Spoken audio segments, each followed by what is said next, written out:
Hello guys, good morning from Edinburgh, the capital city of Scotland. Yay! തൽപരകക്ഷിയല്ല. രാവിലെ തന്നെ room vacate ചെയ്ത് ഞങ്ങൾ നേരെ പോയത് ദി കെൽപിസ്. ഇവിടെ മൊത്തം 4 കുതിരയുടെ പ്രതിമയുണ്ട്. 2 കുഞ്ഞു കുതിര, 2 വലിയ കുതിര. ഒറ്റ വാക്കി പറയുകയാണെങ്കിൽ ഗംഭീരം. ഈ ശില്പത്തിന് പുറകിലുള്ള ഐതിഹ്യം എന്താന്ന് വെച്ചാൽ ഇവരുടെ വിശ്വാസപ്രകാരം ഇതൊരു വാട്ടർ ഹൗസ് ആണ്. ഈ വാട്ടർ ഹൗസ് ഇവരുടെ മുമ്പിൽ പ്രത്യക്ഷപ്പെട്ട് ഇവരെ ആകർഷിച്ച് വെള്ളത്തിലേക്ക് കൊണ്ടുപോകും, അങ്ങനെ ഒരു ഐതിഹ്യമാണ്. പക്ഷെ ചരിത്രം നോക്കുവാണെങ്കിൽ സ്കോട്ട്ലൻഡിന്റെ വളർച്ചയുടെ പുറകില് മനുഷ്യന്മാരെ പോലെ തന്നെ കുതിരയുടെ പങ്കും വളരെ വലുതാണ്. അവരുടെ കോൾ ഇൻഡസ്ട്രിയിലാവട്ടെ, കനാലിന്റെ നിർമ്മാണത്തിലാവട്ടെ കുതിര വഹിച്ച പങ്ക് എടുത്തു പറയേണ്ടതാണ്. സോ അതിന്റെ നന്ദി സൂചകമായിട്ടാണ് അവരിങ്ങനെ ഒരു പ്രതിമ ഇവിടെ ഉണ്ടാക്കിയിട്ടുള്ളത്. ഒരൊറ്റ മനുഷ്യക്കുഞ്ഞു പോലും ഇല്ലാത്തത് കൊണ്ട് ഞങ്ങൾ മാക്സിമം ഓവറാക്കി ചാടുന്നുണ്ട്. ചെറുതായിട്ട് മഴ ചാറുന്നതുകൊണ്ട് ഇസുവിനെയും മാക്സിനെയും ഞങ്ങൾ വണ്ടിയിലിരുത്തി. ഞാനും മാക്സിനും ഇതിനു മുമ്പ് ഇവിടെ വന്നിട്ടുണ്ട്. സോ അവൻ വണ്ടിയിലിരിക്കാനാണ്.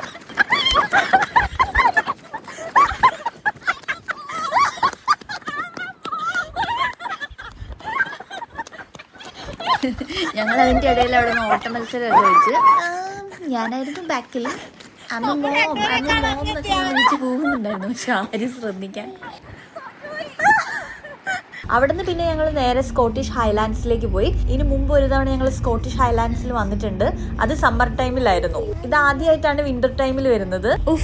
മഞ്ഞു മൂടിക്കിടക്കുന്ന മലനിരകളും അതിലൂടെ ഒഴുകി ഒഴുകി ഒഴുകി വരുന്ന അരുവികളും അഗാധമായ തടാകങ്ങളും ആര് കണ്ടാലും നീ ഒടുക്കത്തെ ഗ്ലാമർ ആളാ എന്ന് പറയിപ്പിക്കുന്ന പ്രകൃതി രമണീയത. പക്ഷെ അതിന്റെ ഒപ്പം ഒടുക്കത്തെ മഴയും മഞ്ഞും തണുപ്പും ഒന്നും പറയണ്ട. പോരാത്തതിന് റോഡ് ഒട്ടും സേഫ് അല്ല ഡ്രൈവ് ചെയ്യാൻ. നമ്മുടെ താമരശ്ശേരി ചുരം പോലത്തെ റോഡാണ്. പിന്നെ മഞ്ഞ് വീണ് കിടക്കുന്നതുകൊണ്ട് റോഡ് ഭയങ്കര സ്ലിപ്പറിയാണ്. റോഡ് മെയിൻ്റനൻസ് ടീം വലിയ ലോറി പോലത്തെ ഒരു വണ്ടിയിൽ ഓടി നടന്ന് ഉപ്പിട്ടുകൊണ്ടിരിക്കുകയാണ് റോഡിൽ തെന്നാതിരിക്കാൻ.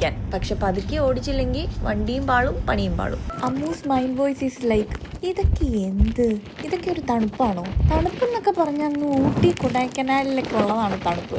അവളിങ്ങനെയാ ഓരോ സ്ഥലത്തെത്തുമ്പോൾ, ഇത് നമ്മുടെ മുല്ലപ്പാലം പോലെയില്ലേ, ദേ ഇത് പെരുവക്കാട് പോലെയില്ലേ, ദേ ആ കാണുന്നത് ഇരിട്ടിപ്പുഴ പോലെയില്ലേ, ഇത് നമ്മുടെ മൂന്നാർ പോലെയില്ലേ. അങ്ങനെ നമ്മൾ കണ്ട ഒരുവിധ സ്ഥലങ്ങളെല്ലാം അവൾ നാട്ടിലെ സ്ഥലങ്ങൾ വെച്ച് കമ്പയർ ചെയ്യും. ഒരു പ്രത്യേകതരം അസുഖം.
പതിയെ ആ സുഖമുള്ള മഴയങ്ങ് മാറിയിട്ട് കല്ലേറായി മാറി.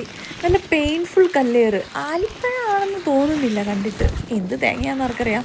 അപ്പം ഞങ്ങൾ നൈസായിട്ട് സ്കൂട്ടായി. മാക്സിനും ഇസുവും കാറിലിരിക്കുകയാണ്. ആദ്യം അവൻ ഇറങ്ങി സ്ഥലമൊക്കെ കണ്ട് എൻജോയ് ചെയ്തതിന് ശേഷം അവൻ ഇസുവിൻ്റെ ഒപ്പം വന്നിരുന്നു. എന്നിട്ടാണ് ഞാൻ ഇറങ്ങിയത്. അവളെ ഇപ്പം പുറത്തിറക്കാനുള്ള ഒരു കോൺഫിഡൻസ് ഞങ്ങൾക്ക് രണ്ടുപേർക്കും ഇല്ല. കാരണം അത്രയ്ക്ക് മോശം വെതറാണ്. ഇപ്പോൾ അവൾ വണ്ടിയിലിരുന്ന് കാഴ്ചകളൊക്കെ കണ്ട് ആസ്വദിക്കട്ടെ എന്ന് വിചാരിച്ചു.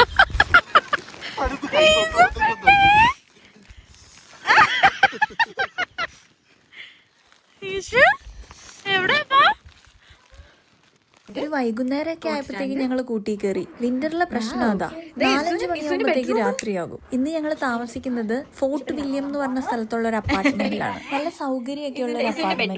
നമുക്ക് കുക്ക് ചെയ്യാൻ വേണ്ടി പാത്രങ്ങളും അത്യാവശ്യ സാധനങ്ങളൊക്കെ ഉണ്ട് അപ്പാർട്ട്മെന്റിൽ. പക്ഷെ പ്രശ്നം എന്താന്ന് വെച്ചാല് കാർ പാർക്ക് ചെയ്യുന്നത് സ്ട്രീറ്റിലാണ്. സ്ട്രീറ്റിലെ കാർ പാർക്കിംഗ് എത്രത്തോളം സേഫ് ആണെന്ന് നമുക്ക് പറയാൻ പറ്റില്ല. പിന്നെ ഈ അപ്പാർട്ട്മെന്റ് ഇരിക്കുന്നത് 3rd ഫ്ലോറിലാണ്, ലിഫ്റ്റ് ഇല്ല. അപ്പൊ നമ്മളുടെ ലഗേജ് ഒക്കെ ഒരു ടാസ്ക് ആണ്. ഇവിടെ വേറൊരു ബെഡ്റൂം. വണ്ടി പാർക്ക് ചെയ്ത് വീട്ടിലെത്തിയിട്ടും വണ്ടിയിലേക്ക് തന്നെ നോക്കിയിരിക്കുവോ രണ്ടെണ്ണം. എന്തൊരു ജന്മമാണ്. ഞങ്ങൾ ഈ അപ്പാർട്ട്മെന്റിൽ കയറുന്നതിന് മുമ്പ് ചെറുതായിട്ടൊന്ന് ഷോപ്പ് ചെയ്തു. രാത്രി ലൈറ്റ് ആയിട്ടൊരു ഡിന്നറൊക്കെ വെക്കാന്ന് വിചാരിക്കുന്നു. ഇവിടെ ഇങ്ങനെ ഒരു സംഭവം കണ്ടു കേട്ടോ. ഈ അപ്പാർട്ട്മെന്റിന്റെ ഡീറ്റെയിൽസും ഈ അപ്പാർട്ട്മെന്റിന്റെ അടുത്തുള്ള ടൂറിസ്റ്റ് സ്പോട്ടും എല്ലാം എക്സ്പ്ലെയിൻ ചെയ്തുകൊണ്ട് അവരുടെ കാര്യങ്ങളൊക്കെ വിശദീകരിച്ചുകൊണ്ടൊരു സംഭവം. ഇത് ശരിക്കും ഭയങ്കര യൂസ്ഫുൾ ആണ്. ഇവിടുന്ന് നല്ല വ്യൂ ഉണ്ടെന്നാ പറയണേ. നാളെ രാവിലെ നോക്കാം. ഇപ്പൊ രാത്രി ആയതുകൊണ്ടൊന്നും കാണില്ല. അച്ഛന്റെ പൊന്നുമോളിക്ക് സിനിമ ഓഫാക്കിയ അവിടെയുള്ള അത് തിരിച്ചു പിടിക്കുക.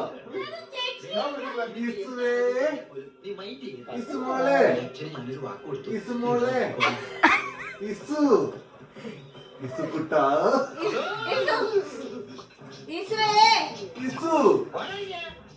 അവിടെ ഇപ്പൊ കൺഫ്യൂഷൻ ഇപ്പൊ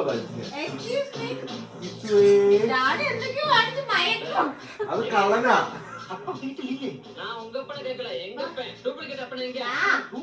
ഡ്യൂപ്ലിക്കേറ്റ് അപ്പഴ ഇങ്ങ ഇരിക്ക്. ഇങ്ങോട്ട് അച്ഛൻ, ഇതമ്മ, ഇത് ഡ്യൂപ്ലിക്കേറ്റ്. ഞങ്ങൾ നോക്കാൻ കൊടുത്തത് ഞാൻ എവിടെ പിടിച്ചില്ലേ.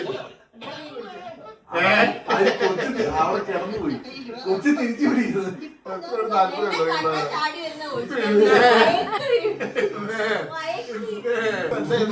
വരില്ല.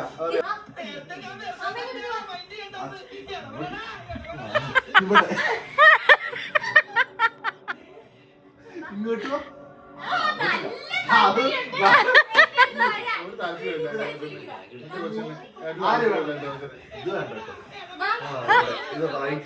പിടിച്ചു കണ്ടോ.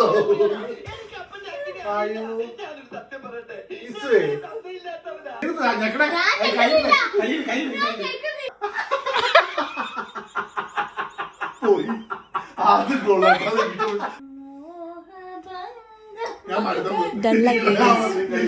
സെറ്റാക്കി കളഞ്ഞു. ഇനി കൂടുതൽ നിർത്താനൊന്നും പറയാനുള്ള ആംബിയർ ഇല്ല. അപ്പോൾ ഓക്കെ, ബൈ ബൈ, നാളെ കാണാം.